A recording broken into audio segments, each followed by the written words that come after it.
Daniele Tascini, de la mano de David Turchi, se meten en el antiguo Egipto con este Tekhenu, el obelisco del sol, un juego Eurogame de gestión bastante profundo que os cuento muy por encima porque tiene muchísimas cosas y es muy difícil explicar todo al detalle, y un montón de opciones para obtener puntos. Luego hablamos de la parte de Turchi. Aquí tenéis el despliegue de este Tekhenu, el obelisco del sol, un juego que tiene un tablero enorme. La mala noticia es que no lo veis todo en el tablero, en el ángulo de cámara, el tablero y la loseta de panel de control de los personajes, de los jugadores. La buena noticia es que no hace falta que lo veáis. Os explico cómo es la tablilla de control de los jugadores y luego la retiro, que realmente no importará durante la partida. Simplemente tiene hueco para colocar estas 6 estatuas que están aquí, que tienen un coste de construcción cada una de ellas, ya veremos cómo, y se colocarán en el tablero. Tenemos que empezar a quitarlas desde este lado y nos darán puntos en la fase de puntuación, que veremos que hay 2 en la partida. Tenemos unos indicadores aquí, 4 indicadores de los recursos, vienen con unos cubitos que nos indicarán cuántos recursos tenemos, qué valor de recursos tenemos. De esos, más que valor de recursos, el límite que podemos producir de los recursos, porque los recursos vienen con una serie de fichas, pues el límite de producción de recursos en nuestra partida en cada momento. Y en la parte de arriba hay unos edificios que podremos colocar en 2 secciones del tablero y que lo mismo tienen un coste y podremos ir colocándolos. La parte principal, que es la única que realmente veremos después, es esta balanza para las fases de Maat. Luego os lo explico. Voy a apartarlo, voy a dejarlo un poco aquí, vais a verlo cortado, bueno, no pasa nada, porque realmente lo único que nos importa de este tablero es la sección de las balanzas que veis aquí un poco cortadas. Cada jugador empezará además con estas columnas de su color, un escriba, una ficha de oro, una carta de decreto, se reparten 2 y se quedarán con una. Esto nos permitirá obtener puntos al final de la partida de una manera determinada, y también unas cartas iniciales, 2 normales y una con el Ankh, que determinan qué recursos iniciales tienen los jugadores, y el Ankh además tiene un valor para el desempate. Un valor de un disco para la puntuación, y también tenemos un disco para el orden de Maat, que lo veremos después. Además de todo esto, tenemos 2 medidores que son para la felicidad, que empieza en 2, es el MIPEL pequeñito, y para la población, que empieza en 5, que es el MIPEL grande. Eso para cada jugador. Y luego en el tablero tenemos un montón de secciones. Lo principal es este obelisco, que determinará la sección de luz, de sombra y de penumbra. Nada que ver con la iluminación de la habitación, no os preocupéis, no tiene que darle la luz de una manera determinada, viene en el tablero. Esta parte del obelisco es la sección de luz, esta la sección de sombra, y estas laterales la sección de penumbra. Y en cada sección, esto está dividido en 6 secciones, con los 6 dioses disponibles, pues cada sección tiene hueco para los dados en 3 valores: dados puros, dados corrompidos y dados prohibidos. Y esto que es quizá la parte más fea de este juego, porque hay que tener una chuletilla para acordarse, según cómo esté el obelisco, habrá unos dados puros, otros corruptos y otros prohibidos, que cambiará. En la sección de luz, las 2 secciones que están marcadas como luz, como sol, los dados blancos serán dados puros, estarán en esta sección. Los dados amarillos y los dados grises serán dados corruptos, de hecho los dados grises siempre son dados corruptos, ya veis que están los grises siempre en esa sección, y los negros y marrones serán dados prohibidos. En la zona de sombra es un poco a la inversa, los dados negros son los dados puros, los dados marrones y grises son los corruptos, y los dados blancos y amarillos son los dados prohibidos. Y en las secciones de penumbra, pues tenemos que los dados, el dado blanco y el dado negro, además del dado gris, que siempre lo es, son dados corruptos, y el dado amarillo y el dado marrón son los dados puros. En estas secciones no hay dados prohibidos. Bueno, esto, como digo, es lo más complejillo de esto, y es mejor tener una chuleta a mano para no tener que recordarlo. Cada uno de los dados, además, tiene un color porque está vinculado a un recurso. Según el dado, pues hay un tipo de recurso: el dado amarillo nos da oro, el marrón nos da pan, etc. Y para los recursos tenemos estas fichas. Además, hay un par de marcadores para indicar las puntuaciones, ahora os explico esa estructura del turno, y secciones para interactuar con los dioses. Además de un mercado de cartas ahí abajo, con una sección amarilla, una sección roja, una sección verde y una azul. La verde y la azul están vacías en principio. Cuando alguien llegue con su MIPEL a la sección verde o a la sección azul, se colocarán cartas del mazo que están aquí. Bueno, pues eso en principio es un poco toda la estructura, que es quizá lo más complejo.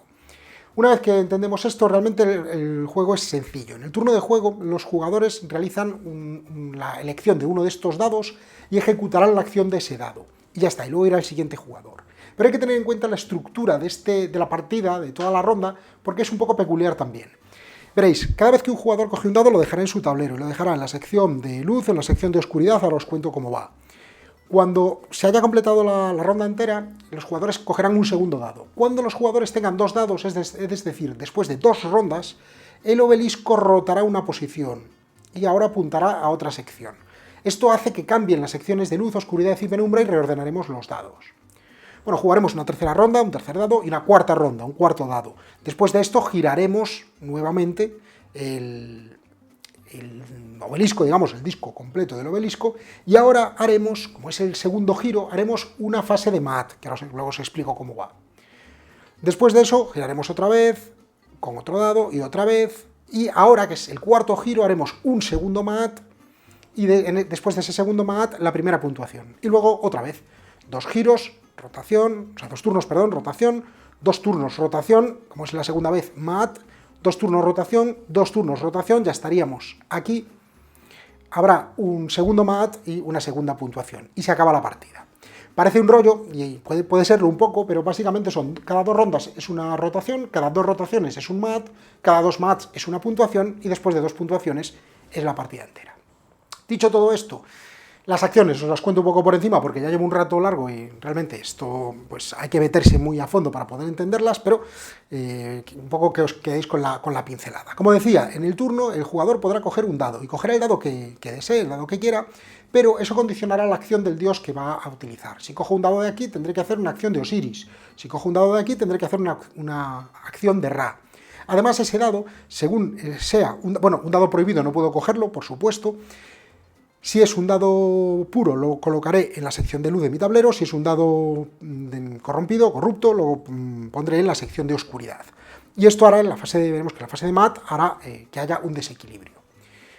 Hay una opción extra, que es la opción de Anubis, que me permite, usando unos escribas, 2 escribas, puedo coger un dado cualquiera de cualquier sección, incluyendo uno prohibido, realizar la acción que quiera, no importa de qué sección lo haya cogido, y lo colocaré, eso sí, fuera de la balanza, en la sección inferior. ¿Vale? Es la única excepción. Del resto es como os he dicho. ¿Qué acciones hay? Muy rápido.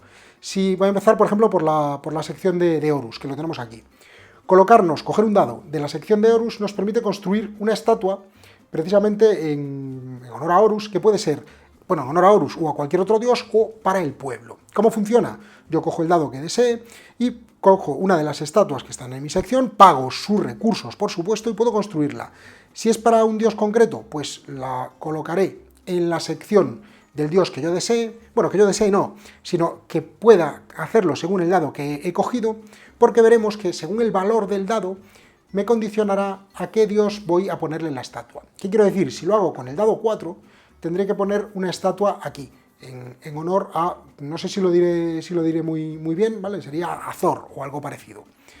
Sin embargo, si cojo el dado con valor 1, lo haré en la sección de Ra. Sea como fuere, según el dios de la tabla, colocaré mi estatua en una de estas localizaciones, la primera disponible, y eso hará que cada vez que otro jugador use la acción de ese dios, como yo tengo una estatua, obtendré una bonificación, la que tenga. Si estoy, por ejemplo, aquí, pues obtendré 1 de oro cada vez que alguien haga esta acción.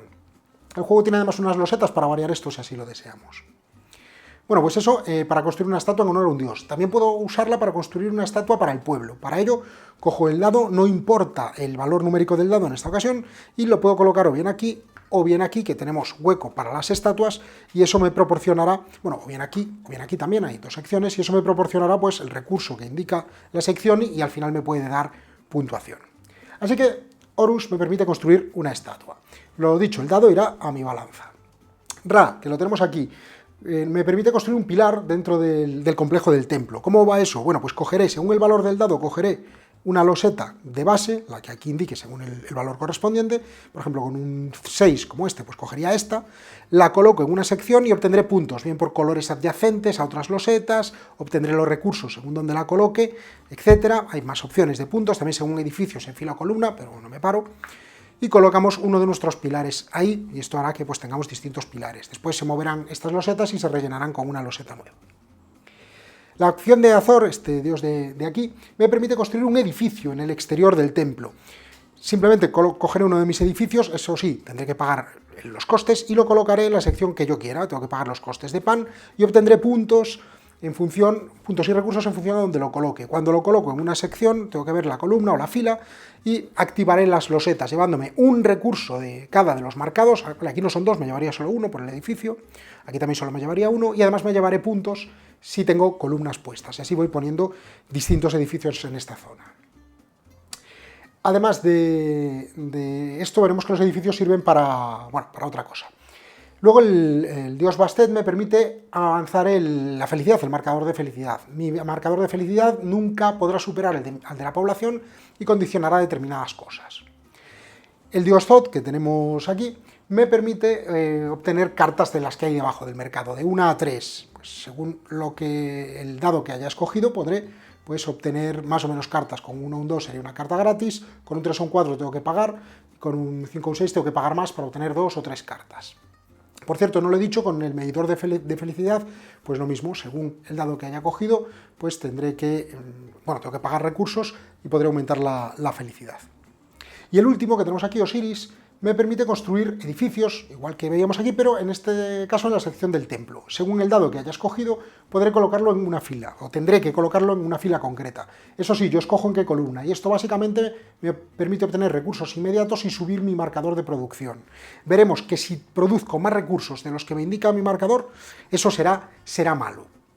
Otra opción disponible, cuando cojo el dado, en vez de hacer la acción del dios, puedo llevarme los recursos que indica ese dado. Como os decía, cada dado va con un recurso y, por ejemplo, puedo pues, coger este dado marrón para obtener 3 recursos de pan, y listo. Pero aquí entra en funcionamiento el límite este que vemos aquí. Si yo cojo un dado que me da 3 recursos de pan, pero mi límite de producción, como ahora mismo es 2, que veis ahí casi cortado, solo podré producir 2, obtengo 2 recursos de pan, y el tercero, el que sobra, va a la balanza en el lado de la oscuridad. ¿Para qué sirve esta balanza? Bueno, pues cada 2 rotaciones, como os decía, es una fase de mat. Aquí tendremos que tener un poco el balance de lo que nos van a juzgar, el balance de lo que hemos hecho, las cosas buenas y las cosas malas. Para ello tenemos que determinar nuestro equilibrio en la balanza. Simplemente contamos el valor de los dados y obtenemos que tenemos en cada lado de la balanza y obtendremos un valor resultado. Si tengo un dado con un 6 en la luz y 2 dados con un 1 en la oscuridad, pues 6 menos 2 serían 4 puntos a favor de la luz. Puedo utilizar fichas de fe, un recurso que se puede obtener para equilibrar un poco la balanza y quitar los puntos negativos. Y una vez que tengamos eso marcado, digamos, ese valor, pues tendremos aquí, podemos marcar el valor de mat correspondiente, que puede ser en positivo o en negativo. Por cada punto que tengamos en negativo, pues perdemos puntos de victoria, sin más. Y esto además determinará el orden de turno. El que se quede en un valor 0, que es nivelado, será el primer jugador. Y después vamos desnivelando. Más 1 y menos 1 van después, más 2 y menos 2 después, más 3 y menos 3 después.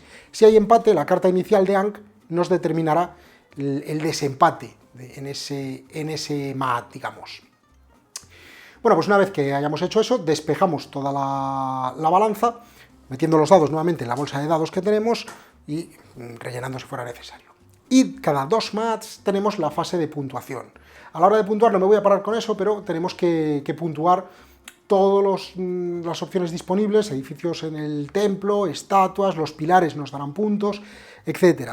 Y haremos la puntuación subiendo en este track de puntuación. Después de la segunda fase de puntuación, nos lo indican estas losetillas, pues se acabará la partida. Y el que tenga más puntos habrá ganado.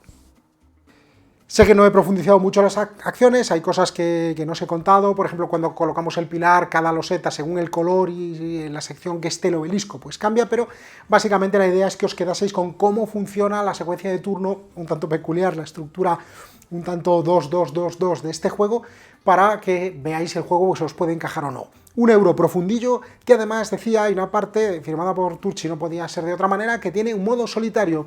Estaremos enfrentándonos a un automa, digamos, que en este caso se llama Botankamon, muy propio, para intentar pues, jugar en solitario y demostrar que también somos los mejores nosotros solos. Pues eso es este Tekkenu, el obelisco del sol.